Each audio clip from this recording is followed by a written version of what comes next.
What's up, YouTube? I'm the Vanilla Nerd, and today I want to talk about Aquaman 1.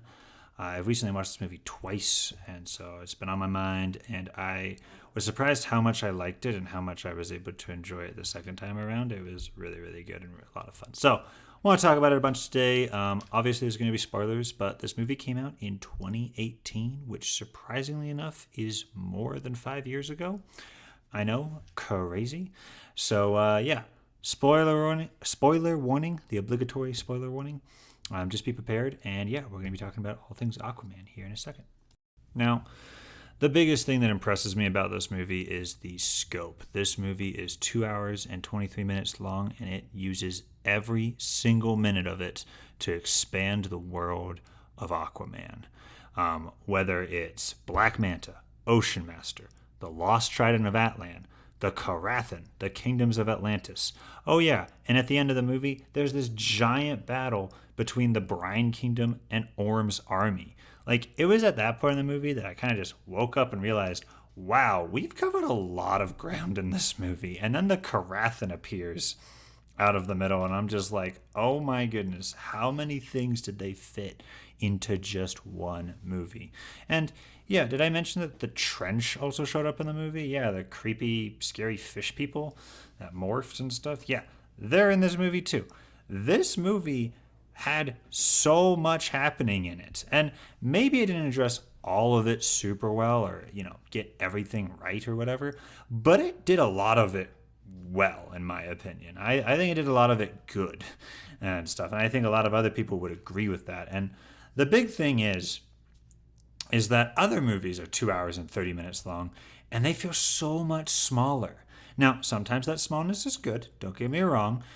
Things like Captain America Winter Soldier was also close to that 2.5 hour mark, and it was much smaller, but it still felt good. That felt right with how small it was and stuff. And arguably, it's a better movie than this movie, but still, I'm just impressed with Aquaman 1 with how much ground they covered and how much they were able, how big of a story they were able to tell in the time that they had. It really felt like they took full advantage of the 2.5 hour mark, unlike some movies that drag a lot more and just waste their time a lot more.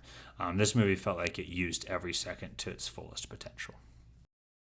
Now, that is not to say that this movie is perfect, or to say that it doesn't drag. There are certainly some points where the dialogue was a little iffy, and there were certainly some plot points that it was a bit contrived how we got from point A to point B.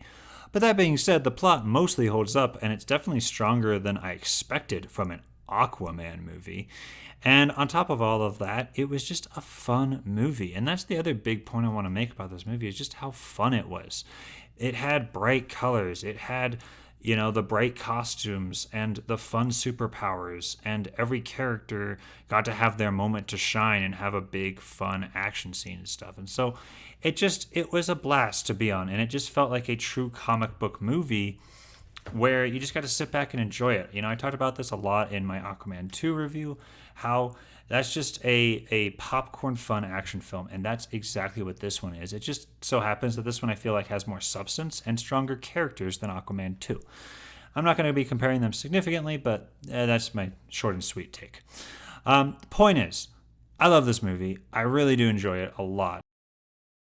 Now, I'm inclined to talk about the plot first because the plot was the aspect of this movie that surprised me the most. I really honestly judge a lot about a movie based on what is accomplished by the end of the opening action scene. Especially with superhero movies, the opening action scene is often a big point of the movie, and there's a lot that happens and goes on in that. And bad comic book movies will just have an action scene to have an action scene, and it doesn't really matter or impact the rest of the movie. It kind of does one or two things at most, introducing the hero and maybe setting them on a path to work out the main plot. But this movie didn't do that. This movie used its first action scene really, really well. Now, technically, the first action scene is Atlanta fighting off the 4 Atlanteans who come to take her away from Arthur and his father when Arthur's just like 2 or 3. But, I'm not counting that one. It only lasted about 30 seconds. And wasn't the biggest deal. I'm talking about, when I say the first big action scene, I'm talking about when Aquaman saves the sub of Russians from Black Manta, or the character who would become Black Manta. And it's just an awesome, fun scene that lasts 2 or 3 minutes, and we get some really cool action, and we get to show off Aquaman.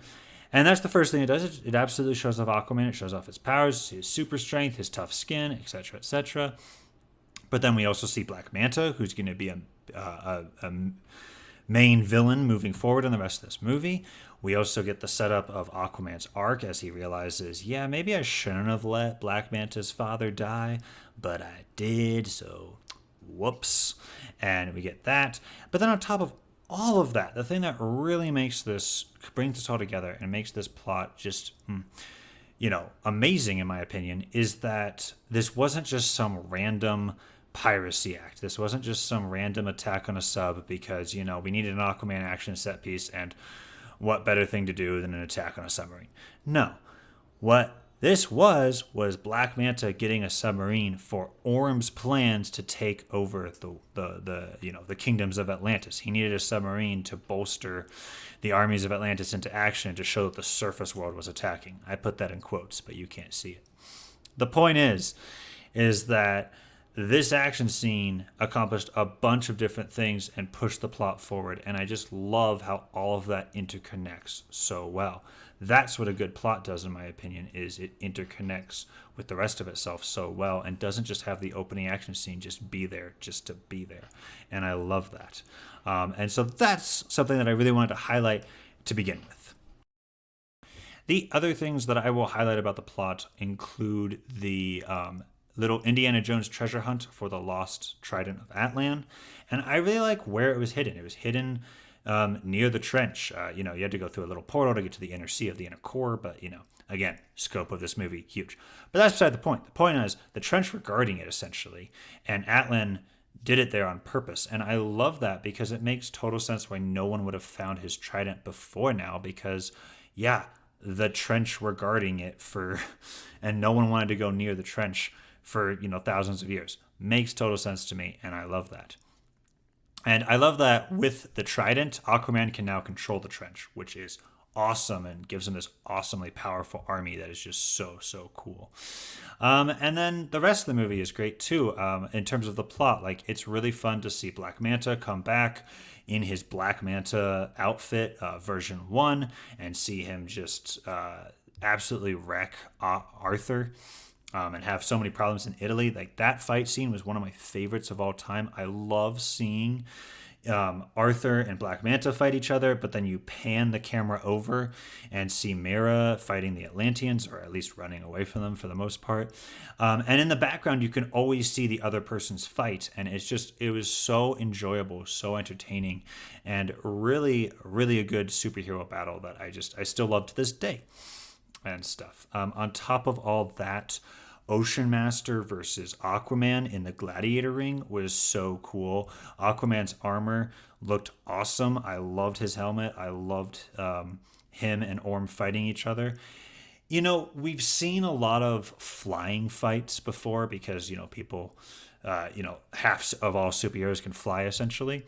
But this one was our first underwater fight, and even though it still had the same 3 dimensions as the flying fights, this one was way more interesting than any other flying fight I've ever seen. The trident versus trident aspect was just so fun. I don't know why, but seeing 2 essentially pole arms go at it against each other was just really entertaining, and I really liked that battle between Ocean Master and Aquaman. Well, both battles, because in both ones it's trident versus trident, and that was fun. Very, very entertaining. So the plot of this movie had a lot to offer, was very, very fun, and I think considerably stronger than a lot of people give it credit for. Yes, it has its contrivances. Yes, there are slow moments of dialogue and slow scenes. Yes, they jump between scenes quite often using an explosion. I know that happens a lot, but honestly, I just enjoy it. It's fun, it's entertaining, and it's not something I have to pay a whole lot of attention to walk away from having a good experience and being like, yeah, that makes sense, that's fun. right, now briefly, I want to touch on the setting. I really like the vibe of this movie. I've said it before a couple times. It's very bright, it's very pretty. In a world full of movies that are blank gray and brown and just dark, this one really embraces the bright colors of the comics. You know, whether it's Mara's red hair or Aquaman's golden shirt, it's all bright and wonderful, and that's great. But I also love all the sea creatures. You know, it's just so fun to look in the background and see, Atlanteans riding sharks or seahorse horses, legitimate horses, or like Orm riding a giant Mosasaurus into battle against a submarine. Like, it's ridiculous. It's out there, but it just happens so naturally that it's awesome. It is just so cool. And that extends to the, various, I don't want to say spaceships, but Atlantean submarines, I guess you could say. Whether they look like sea turtles or giant crabs or sharks or whatever. It's just all of them are so fun. And I really love the design and aesthetic of this movie. Lastly, let me end with the characters. I've said it before, they're very strong, and I agree with that. Arthur, I'm surprised at how much I like Aquaman at the end of this movie. Like, if you told me that the best DC movie was going to be an Aquaman movie and not something to do with Superman or Green Lantern or Batman or any of the other of my favorite characters, like, I would have just been completely dumbfounded. But this is my favorite DC movie. It's so fun, and I love Aquaman. And right at the center of that is Jason Momoa. Like, he is just such a charismatic actor that it makes the movie work so well. And his character, Arthur, is driven. He wants to save the surface world because that's where he's from. And even though it's the classic, I don't want to be king, but I am forced to be king story, it's works for this movie really well because it's in direct opposition to Orm, who really badly wants to be king, to be ocean master, and he uses the threat of the surface world, them poisoning their oceans, to do that. And he uses piracy to start a fake sub attack. Maybe it doesn't convince King Nerus. I really like how he kind of knew it was a bit too convenient, but it does convince a lot of the Atlanteans that the surface world is dangerous, and it convinces them to put their trust in Ocean Master. And I love that. And then on top of those two great characters who are in direct opposition to each other, and you get some great fight scenes and battles between them, you also have Black Manta, whose character is one that I sympathize with more than I thought I ever would. Aquaman didn't save his father when he had the super strength to absolutely do so. But Aquaman left him to die, and hence he hates Aquaman and absolutely wants revenge on him. And I love that. It is so strong. It makes Black Manta a powerful character. And I just love the characters in this movie. They're very strong and they work really well. So when you take the really good characters, the really fun plot, this bright, colorful setting all together, you get a really good movie. And that is why I like Aquaman. That is why this movie stands above the rest. I enjoyed Man of Steel. I enjoyed Batman vs. Superman as much as I could. The DC movies have been fraught with controversy and problems, but this is easily my favorite movie because of just how fun it is to watch rather than trying to be dark and depressing. And I love that. I'm glad that, if nothing else, this movie was made.